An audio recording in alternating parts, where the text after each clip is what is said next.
माधवपुर गांव में रात के लगभग 1 बज रहे थे और बनिए के घर में सब सोए हुए थे। राजू और उसका साथी शंभू घर में कूद के चोरी करने के लिए घर के पीछे बैठे होते हैं। मैं घर के अंदर कूदता हूँ, अगर कोई उठ जाए तो मेरे आवाज देते ही सबको मार देना, ठीक है? अरे भाई तू फिक्र मत कर। राजू फिर अंदर कूदता है, लेकिन बनिया पैरों की आवाज सुन के अपनी बीवी से बोलता है, आज तो मैं इस चोर को छोड़ूंगा नहीं। बनिया अपनी धारदार तलवार से राजू का सर धड़ से अलग कर देता है और ये सुन के शंभू वहाँ से दुम दबाकर भाग जाता है। अगली सुबह सभी गांववासी बनिए के घर इकट्ठे हो जाते हैं। बिल्कुल सही कहा साहब आपने। इस चोर ने तो सबकी नींद खराब कर रखी थी। कितने लोगों की जमा पूंजी चुरा के उन्हें बर्बाद कर दिया। सही हुआ, सही हुआ, यही होना चाहिए था। माधवपुर का ही निवासी था राजू, फिर भी किसी को पता नहीं चला। राजू मारा गया तो क्या हुआ, उसका बेटा तो जिंदा है। अब राजू की जगह वो चोरी करेगा, हमें इसे रोकना ही होगा। बुलाओ फिर देबू को। नहीं नहीं, उसके घर ही चलो। राजू के घर गांव वाले पहुंच जाते हैं और राजू के मारे जाने की खबर सुनकर वहां राजू की माँ पत्नी का रो रो कर बुरा हाल था। माँ, वो चोरी नहीं कर सकते, गांव वाले बाहर इकट्ठा हो गए हैं। मुझे मेरे बेटे पर विश्वास है, वो ऐसा कभी नहीं कर सकता। अरे बाहर आओ। अब ये चोरों का परिवार बहरा होता है क्या? बाहर आओ शंभू, बाहर आओ।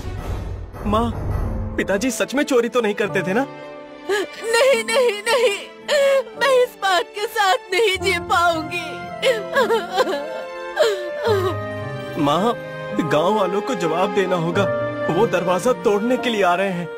चल बेटा, बाहर चल, हमने कुछ गलत नहीं किया है, हम सत्य के साथ खड़े रहेंगे। देबू और उसकी दादी अब बाहर आते हैं।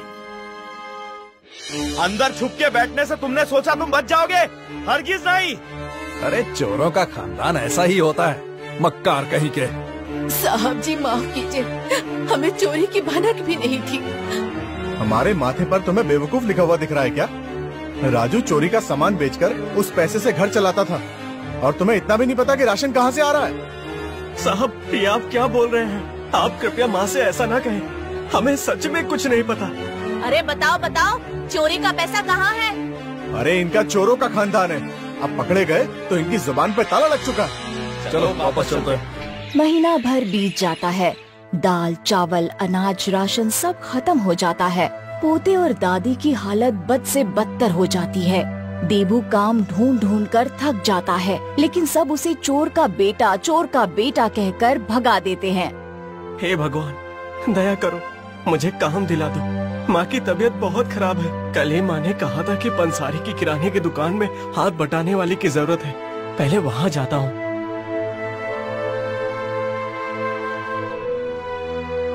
आपको कर्मचारी की जरूरत है, आप क्या मुझे काम पर रख लेंगे?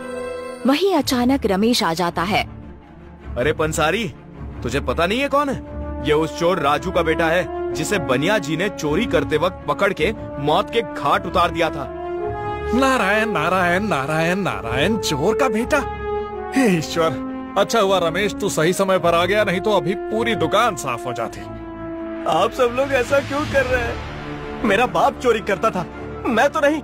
अरे निर्लज्ज, शर्म नहीं आती काम मांगते हुए? दया करे, मेरी माँ भूखी मर जाएगी, ऐसा ना करे। चोरों के खानदान को तो मर ही जाना चाहिए। तेरे बाप ने सबको लूटा है, तो अब तुम्हें भगवान उसका कड़वा फल दे रहा है। सभी गांव वालों से ऐसी बातें सुनकर देबू दुखी था। गांव के एक छोर से नदी किनारे तक सब उसका और उसकी दादी का अपमान ही करते और ऊपर से घर में दुख बढ़ता ही जा रहा था। देबू मजबूर होके गांव के मुखिया के पास गया। मुखिया जी, दया करे, दया करे। कौन है तू? क्या चाहिए तुझे? गांव वालों से सुना है आप सबका बेटे की तरह ख्याल रखते हैं। बात तो बता बच्चे। मुखिया जी, हम थक चुके हैं गांव वालों के अपशब्द सुन सुनकर। जो कार्य हमने किया ही नहीं, उसकी सजा हर क्षण हमें मिल रही है। मैं मेरे पिता जैसा नहीं हूँ।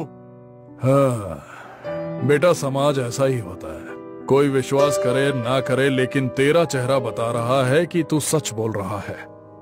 हर वक्त अपमान अब नहीं सहा जाता, ये गांव वाले नहीं मानेंगे। बेटे, बुरे काम का नतीजा दूसरी पीढ़ी को भुगतना पड़ता है, यही संसार का नियम है। तो इस बदनामी को कैसे मिटाएं? मैं गांव वालों को सिर्फ समझा ही सकता हूँ, लेकिन उनका भरोसा जीतने के लिए तुझे उनका सामान लौटाना होगा। माँ और मुझे नहीं पता कि चोरी का सामान कहाँ रखा है। अब यही तेरा एकमात्र उद्देश्य है कि तू चोरी का सामान ढूंढे। मैं माँ के लिए यह करके ही रहूंगा। धन्यवाद मुखिया जी।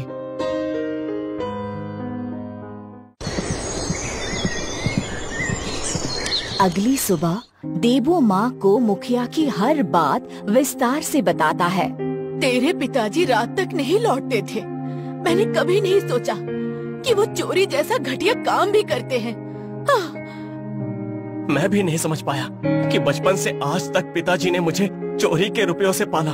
माँ, क्या आपको और कुछ पता है? और कुछ नहीं पता।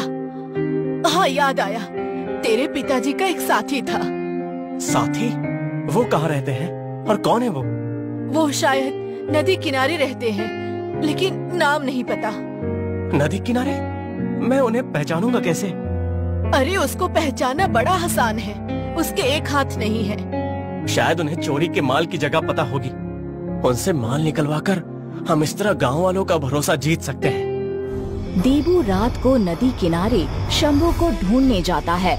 वो देखता है कि एक आदमी जिसके हाथ नहीं है, वो एक घर में घुस रहा होता है और चोरी छुपे बातें सुनता है।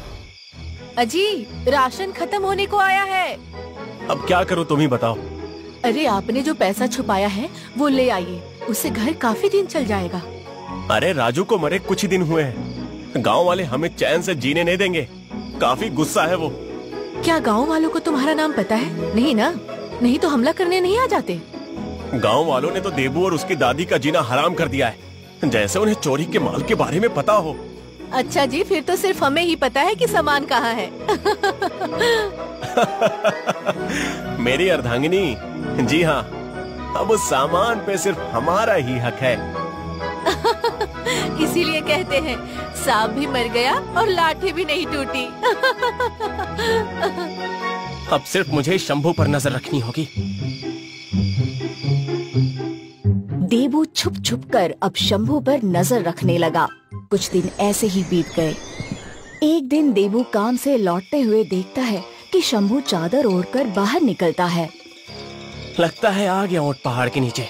जाता हूँ इसके पीछे पीछे।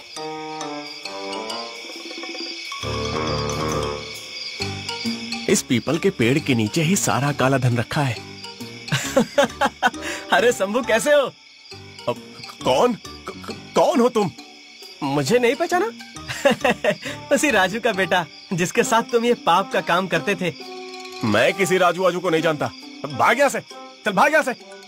तुम मुझे नहीं जानते, लेकिन मैं तुम्हें अच्छी तरह जानता हूँ। अच्छा, तो अब तुम्हें हिस्सा चाहिए है ना? पाप की कमाई में कुछ नहीं रखा, मुझे दे दो। चल, तेरे बाप के खातिर तुझ पर दया करके आधा हिस्सा तुझे दे देता हूँ। अब खुश? अरे काका, ये कमाई हमारी नहीं है। जिनकी है उन्हें वापस लौटा देनी चाहिए। पागल है क्या? चरस फूक रखी है। चल, ये आधा हिस्सा ले और दफा हो यहाँ से। लूंगा हिस्सा तुम्हें पूरा, नहीं तो गांव वालों के सामने तुम्हारा पर्दा फाश कर दूंगा। तू धमकी दे रहा है? मुझे जानता भी है। अभी तक तो तुझे आधा हिस्सा दे रहा था, लेकिन अब तो तू ये ले।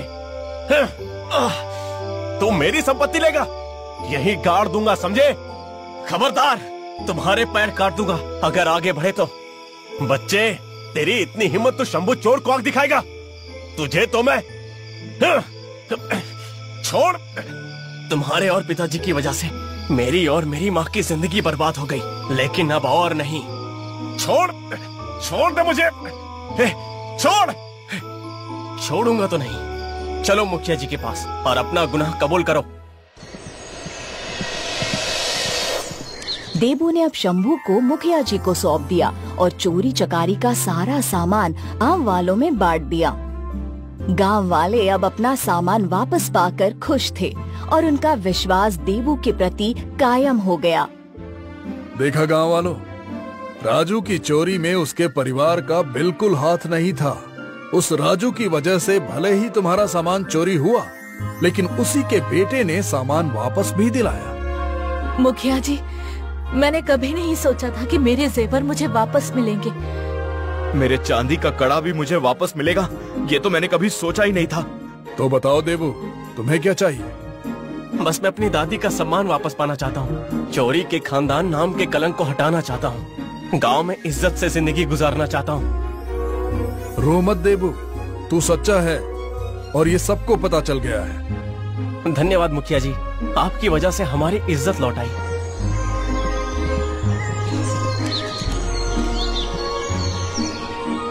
देखो माँ, अब हमें कोई चोर के नाम से नहीं बुलाएगा। आज तूने मुझे नई जिंदगी दे दी। हाँ माँ, आज से हमारी नई जिंदगी की शुरुआत है।